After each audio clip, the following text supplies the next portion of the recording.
Mazmur pasal 51 ayat 15 sampai 19. Janganlah membuang aku dari hadapanmu, dan janganlah mengambil rohmu yang kudus daripadaku. Bangkitlah kembali padaku kegirangan karena selamat yang daripadamu, dan lengkapilah aku dengan roh yang rela, maka aku akan mengajarkan jalanmu kepada orang-orang yang melakukan pelanggaran, supaya orang-orang berdosa berbalik kepadamu. Lepaskanlah aku dari hutang dara, ya Allah, Allah keselamatanku, maka lidahku akan bersorak-sorai memberitakan keadilanmu, ya Tuhan. Bukalah bibirku, supaya mulutku memberitakan puji-pujian kepadamu. Sebab engkau tidak berkenan kepada korban sembelihan, sekiranya kupersembahkan korban bakaran. Engkau tidak menyukainya. Korban sembelihan kepada Allah ialah jiwa yang hancur, hati yang patah dan remuk. Tidak akan kau pandang hina, ya Allah. Lakukanlah kebaikan kepada Sion, menurut kerelaan hatimu. Bangunkanlah tembok-tembok Yerusalem. Maka engkau akan berkenan kepada korban yang benar, korban bakaran, dan korban yang terbakar seluruhnya. Maka orang-orang akan mengorbankan lembu jantan di atas mezbamu. Baca juga 2 Samuel pasal 12. Hati yang patah bagian ketiga. Saudara-saudara, hati yang patah pasti rindu untuk kemuliaan Allah. Kerinduan Daud akan pembersihan bukan hanya dimotivasi oleh keinginan untuk terbebas dari tekanan pribadi akibat kesalahannya. Dalam Mazmur 51, dia mengucapkan kerinduannya untuk bisa kembali melayani Allah, memuji Dia di hadapan publik, dan memberitahu orang lain akan belas kasih-Nya dan anugerah-Nya yang menyelamatkan.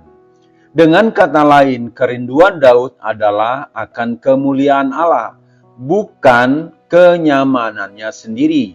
Dia mengakui bahwa kejahatan yang sesungguhnya dari dosanya bukan terletak pada tekanan pribadi yang dia rasakan akibat dosa itu, melainkan dalam penghinaan yang dia sebabkan terhadap nama Allah.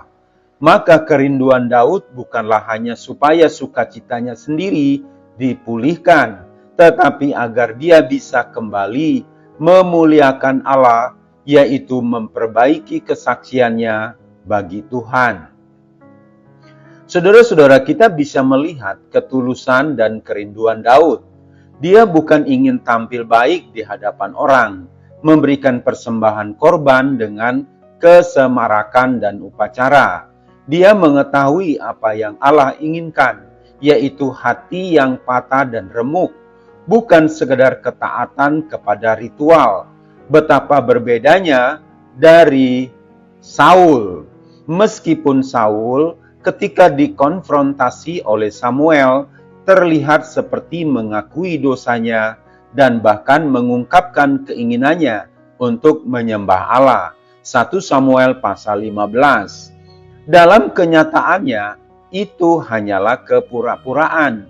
Dia ingin tampil di hadapan para tua-tua Israel untuk bisa menjaga reputasinya sendiri. 1 Samuel pasal 15 ayat 30 dan 31. Yang dipedulikan Saul bukanlah kemuliaan Allah, tetapi kemuliaannya sendiri. Yang dipedulikan Saul bukanlah korban hati yang benar-benar remuk dan patah. Saudara-saudara, ini mengilustrasikan poin yang penting untuk kita camkan baik-baik. Dari semua yang telah kita perhatikan tentang hati yang patah, yang harus kita miliki ketika kita berdosa. Ciri yang sama adalah fokus dan terpusat kepada Allah, dan bukan pada diri sendiri. Dalam kerinduan kita akan belas kasih Allah, kita bukan berupaya agar diri kita dibenarkan, melainkan agar keadilan Allah ternyata benar. Di dalam kerinduan kita akan pemulihan, kita bukan mencoba untuk membereskan masalah itu sendiri dengan menutup-nutupinya, maupun dengan berkabung dalam sikap mengasihani diri, melainkan berpaling kepada Allah untuk membersihkan dan pengudusan dirinya. Dalam kerinduan kita untuk membesarkan Allah, kita membuang semua pikiran tentang meninggikan diri sendiri atau mempertahankan reputasi kita di hadapan orang lain. Saudara-saudara yang terkasih, mari kita periksa diri kita sendiri. Apakah hati kita benar-benar patah oleh karena dosa? Apakah hatimu adalah hati yang merindukan belas kasih dari Allah, merindukan pemulihan oleh Allah, dan merindukan untuk meninggikan Allah?